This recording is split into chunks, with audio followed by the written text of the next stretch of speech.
بسم اللہ الرحمن الرحیم۔ السلام علیکم۔ 24 نومبر کو تحریک انصاف نے اسلام آباد کی طرف لانگ مارچ کیا، لیکن 26 نومبر کو جب وہ پہنچے تو ڈی چوک پر جو کچھ ہوا وہ پاکستان کی تاریخ کا ایک سیاہ باب ہے۔ لیکن اس کے بعد جو کچھ ہونے جا رہا ہے اور جو ہو رہا ہے وہ اور بھی بھیانک تصویر نظر آ رہی ہے۔ اس وقت شاید جو ارباب اختیار تھے، حکومت تھی، ان کو یہ سمجھایا گیا کہ یہ تو روز ہی احتجاج کرنے آ جاتے ہیں پاکستان کی عوام، ان کو ایک دفعہ ایسا سبق سکھاؤ کہ دوبارہ نہ آ سکے۔ لیکن سارا رزلٹ الٹ گیا ہے۔ ایک طرف ڈونلڈ ٹرمپ امریکہ کے صدر کا حلف اٹھانے جا رہے ہیں، اور دوسری طرف ساتھ ہی جو ہے وہ یہ ساری چیزیں الٹی پڑ گئی ہیں۔ آج علی امین گنڈا پور نے جو تقریر کی اور جو ماحول شودا کانفرنس کا تھا، اس کے اندر تو ایک نیا طبل بج گیا اور اب کشتیاں جلا دی گئی ہیں۔ مزید ایک اور خوفناک قسم کی جو صورتحال ہے وہ پیدا ہونے جا رہی ہے، اور ایک نیا لانگ مارچ اسلام آباد کا رخ کرے گا، اور اس حوالے سے بھی تیاریاں شروع کر دی گئی ہیں۔ یہ ساری جو ڈیٹیل ہے وہ آپ کے سامنے میں نے رکھنی ہے، لیکن اس وقت ایک بڑی ہی حیران کن خبر ہے، اور اس خبر کا تعلق جو ہے وہ 3 شہروں سے ہے، جیسا میں نے تھم نیل پر ذکر کیا ہے: لاہور، اسلام آباد اور راول پنڈی۔ اب یہ 3 شہروں کے اندر اچانک جو ڈپٹی کمشنر ہیں وہ نوٹیفکیشن نکالتے ہیں کہ کل تمام سکول اور کالجز بند رہیں گے۔ اب یہ کیوں؟ اس وقت جو صحافی ہیں وہ آپس کے اندر چہ مگوئیاں کر رہی ہیں، بھائی مسئلہ کیا ہے؟ یعنی ایک تو ماشاءاللہ جو ہے وہ مریم نواز صاحبہ ایئر فورس کے طیارے پر مبینہ طور پر وہ ایک وزٹ کوئی 8 دن غیر حاضر رہنے کے بعد چائنا کو فتح کرنے کے بعد وہ پاکستان پہنچی ہے،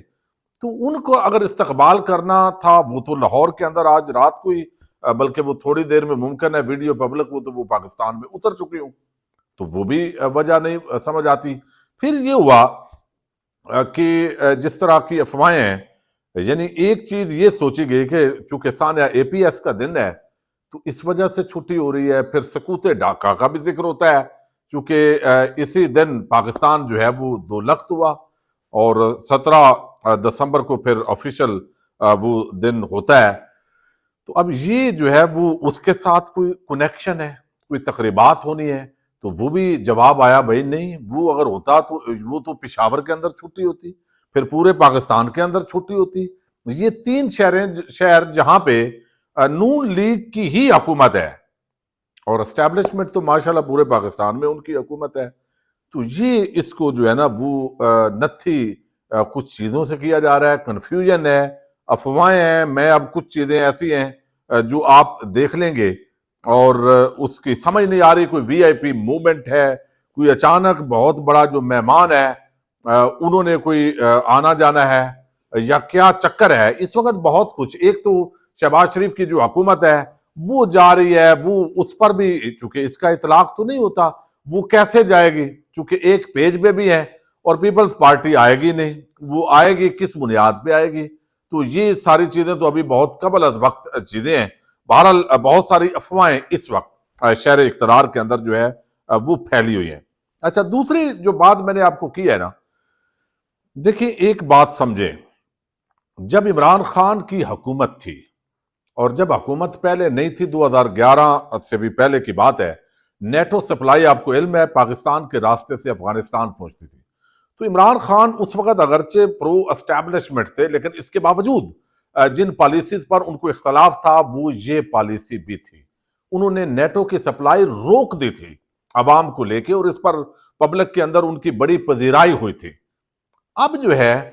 ایک مرتبہ پھر امریکہ کے اندر چلیں، اقتدار کی تبدیلی، کیا اس کے اثرات ہوتے ہیں نہیں ہوتے؟ کم از کم اگر وہاں سے موجودہ حکومت اور اسٹیبلشمنٹ کی جو حمایت تھی جو بائیڈن انتظامیہ کی طرف سے، وہ اگر ختم ہو گئی تو یہ بھی کافی ہے۔ لیکن 26 نومبر کو جو کچھ ہوا ہے نا، گولی کیوں چلائی، کس کے حکم پر چلائی، یہ جو سوال ہے نا یہ پیچھا کر رہے ہیں اس وقت طاقتور حلقوں کے بھی اور حکومت کا بھی۔ اس وقت تو سمجھا گیا ثانیہ ماڈل ٹاؤن کی طرح کہ بھئی ہم جو ہے نا وہ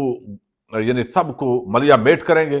آئندہ کوئی جرت نہیں کرے گا ڈی چوک کی طرف آنے کا، چونکہ ڈی چوک تو ہمارا ہے، ہم نے یہاں پہ M N As, M P As, وزراء اور جو شہرائے دستور ہے ہم نے اس کا تحفظ کرنا ہے، باقی پوری قوم بے شک چوروں ڈکیٹوں اور قاتلوں کے رحم و کرم پر ہو چکے، یہاں تو لازمی طور پہ دیکھنا ہے، تو اب شاید کوئی دوبارہ رخ بھی نہیں کرے گا اور احتجاج بھی نہیں کرے گا۔ لیکن یہ اندازے غلط ثابت ہوئے ہیں، یہ اب پاکستان کی جو عوام ہے وہ تبدیل ہو چکی ہے، اور جو بھی اس طرح کی سوچ رکھتے ہیں وہ ان کو بشار الاسد سے لے کے جو حالیہ ڈیولپمنٹس مختلف ملکوں کے اندر ہوئی ہے وہ یقیناً ان کو بھی دیکھ رہے ہوں گے، چونکہ اتنا ہی یہ ابھرے گا جتنا کہ دباؤ گے۔ آج جو علی امین گنڈا پور ہیں ان کی جو تقریر ہوئی ہے اس کے اندر جو 2-3 پوائنٹس ہیں وہ مجھے بہت خطرناک لگ رہے ہیں۔ ایک تو آپ نے دیکھا کہ بتایا گیا کہ یہاں پہ جو ہے وہ آپ نے یعنی کل D G I S P R صاحب نے ویسے نمل یونیورسٹی کا بھی وزٹ کیا ہے، وہاں پہ انہوں نے گفتگو کی ہے ٹیچر سے، اور ایک سٹوڈنٹ جو ہے نا انہوں نے سوال بھی بڑا زبردست کیا ہے۔ انہوں نے کہا جی میں سوال کروں گا، اٹھایا تو نہیں جاؤں گا۔ اس پر ڈی جی صاحب نے بتایا جا رہا ہے، کہا پوچھا کہ آپ کسی ایسے شخص کو جانتے ہیں کہ جسے اٹھایا گیا ہو؟ طالب علم نے کہا جی ہاں۔ کچھ طلباء سے کہا گیا ابھی آپ کم عمر ہیں، آپ کو تاریخ کا صحیح علم نہیں، یعنی تاریخ کا سب کو علم ہے۔ ڈی جی صاحب آپ جس طرح تاریخ کا علم دینا چاہتے ہیں شاید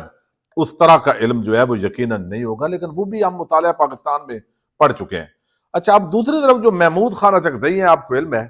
یہ بات سمبولیکل نہیں ہے، یہ بہت عام ہے، چونکہ آگے اپوزیشن کی اور جماعتوں کے ساتھ بھی رابطے ہوں گے، ایک مضبوط اتحاد کی طرف تحریک انصاف جانے کی کوشش کرے گی۔ ابھی مولانا فضل الرحمان کا معاملہ بھی بڑا گمبھیر ہے اور وہ اسلام آباد کی طرف لانگ مارچ واقعتاً کر سکتے ہیں، چونکہ حکومت اس پورے معاملے کے اندر جو ہے وہ غیر سنجیدہ ہو چکی ہے۔ اگرچہ میں مولانا صاحب کے موقف کو اس معاملے پر درست نہیں سمجھتا، لیکن اس کے باوجود بہرحال حکومت نے کمٹمنٹ کی اور توڑ دی،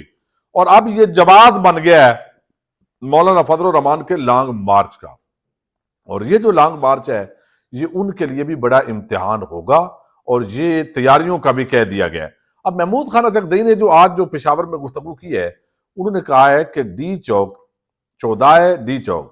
اسلام آباد کے شہداء اور کرم کے شہداء کو انصاف دلوانے کے لیے تحریک چلائیں گے۔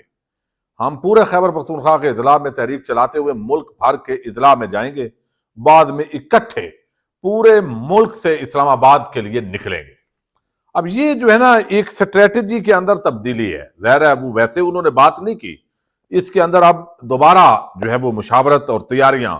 ان چیزوں کو دیکھا جا رہا ہے کہ ہر ضلع میں جائیں، تھوڑا سا ٹائم بھی ملے گا اور اپوزیشن کو بھی اکٹھا کریں گے اور اسلام آباد کی طرف ضرور جائیں گے۔ یعنی اسلام آباد یہ نہیں ہے کہ گولیاں چلائی ہیں کہ اب دوبارہ پاکستان میں آ کو نہیں سکتا، چونکہ اب جو ہے لوگ اپنا پرامن احتجاج کروانے آئیں گے، اور فارم 45 کی جگہ پہ جو فارم 47 کی حکومت بنائی ہے یہ اصل میں وہ کچرے کا ڈھیر ہے جو اس وقت لدا ہوا ہے اس پاکستان کے طاقتور اداروں پر۔ لیکن جو گنڈا پور ہیں انہوں نے کشتیاں جلا دی ہیں، گورنر راج لگے،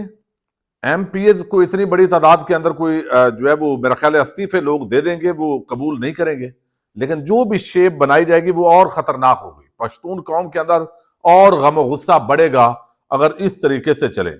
ایک تو انہوں نے بڑی عام بات کی جو میں آپ کو عمران خان کے حوالے سے بات کر رہا تھا کہ بھئی جب سے عمران خان کی حکومت آئی اور جانے تک پاکستان میں کوئی ڈرون حملہ نہیں ہوا، پاکستان کی ایئر بیسز استعمال نہیں کی گئی اوپنلی، کوئی خفیہ کسی نے سودے بازی کی ہو تو وہ ان کو علم میں لائے بغیر تو وہ علیحدہ بات ہے، وہ چیزیں جو ہے وہ چلتی رہتی ہیں۔ اب یہاں پہ انہوں نے کہا کہ شہداء جو آج انہوں نے گفتگو کی ہے، انہوں نے کہا شہداء کا خون رائیگاں نہیں جائے گا، میں وعدہ کرتا ہوں جب تک ہم حقیقی آزادی حاصل نہ کر لیں ہماری جدوجہد جاری رہے گی۔ ہمارے بے رحم اور ظالم حکمرانوں کو میرا پیغام ہے کہ تمہارا وقت قریب ہے۔ اچھا یہ بات جو ہے نا یہ تو آپ کہیں گے جی روٹین کی بات ہے، لیکن جو اصل انہوں نے بات کی ہے وہ بڑی ہی عام ہے جو آج گفتگو کی گئی ہے۔ یعنی انہوں نے کہا ہے جب وفاق میں ہماری حکومت تھی تو صوبے میں ایک بھی دھماکہ نہیں ہوا،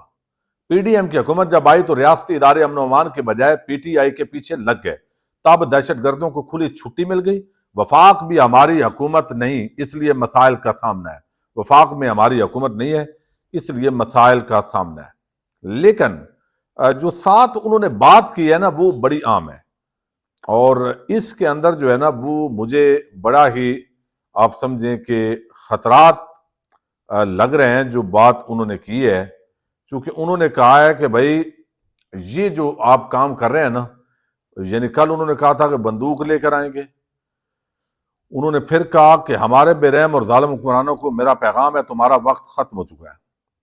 پھر انہوں نے کہا گولی چلانے والوں نے ڈیوٹی نہیں کی۔ یہ بڑے سخت الفاظ ہیں اور ممکن ہے، میں نے کل بھی جو انہوں نے الفاظ بولے آپ کو بتایا کہ ممکن ہے ان پر اس بنیاد پہ کوئی بغاوت کا یا مقدمہ قائم کیا جائے، چونکہ براہ راست انہوں نے جو فورسز ہیں، سپاہی ہیں، ان کو مخاطب کیا ہے